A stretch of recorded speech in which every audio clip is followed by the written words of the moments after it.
નમસ્કાર ખેડૂત મિત્રો, તમારું સ્વાગત છે અમારી આ બજાર ભાવની ચેનલમાં। તો આજે તારીખ 11/5/2026 ને વાર સોમવાર।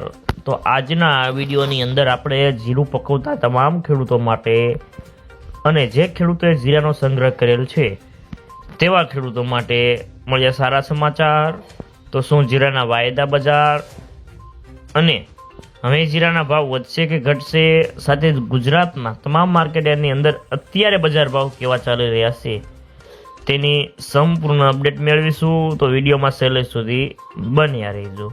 તો મિત્રો, ખાસ કરીને જીરાના વાયદામાં મંદીવાળાને હેમરેજને કારણે ભાવમાં સતત ઘટાડો થઈ રહ્યો છે અને હાજર બજારમાં પણ શનિવારે 25 થી 50 રૂપિયાનો ઘટાડો થઈ રહ્યો છે અને જીરાની બજારમાં આગામી દિવસોમાં હવે વેચવાલી કેવી આવી છે તેના ઉપર આગળની બજારનો આધાર રહેલો છે અને હાલના તબક્કે જીરામાં કોઈ જ મોટી ડિમાન્ડ નથી અને વેપારીઓ પણ કહે છે કે જો વાયદો 19,000 સપાટી કે તેની નજીક પહોંચી જશે તો આ ભાવ આવી ગયા પછી બજારમાં વધુ મંદી દેખાતી નથી અને જીરામાં જ્યારે એક્સપાયરી ડિમાન્ડ આવશે ત્યારે સુધારો પણ જોવા મળી શકશે।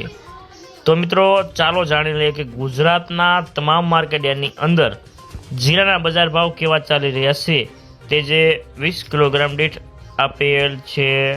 અમરેલી 3,300 થી 4,025 રૂપિયા, જસદણ 2,300 થી 3,009 રૂપિયા, હળવદ 3,400 થી 3,930 રૂપિયા, ઊંઝા 3,200 થી 5,050 રૂપિયા, હારીજ 3,200 થી 4,003 રૂપિયા, રાજકોટ 3,380 થી 3,850 રૂપિયા, ગોંડલ 2,451 થી 4,051 રૂપિયા, જેતપુર 3,000 થી 3,947 રૂપિયા, બોટાદ 3,050 થી 3,845 રૂપિયા, વાંકાનેર 3,000 થી 3,862 રૂપિયા।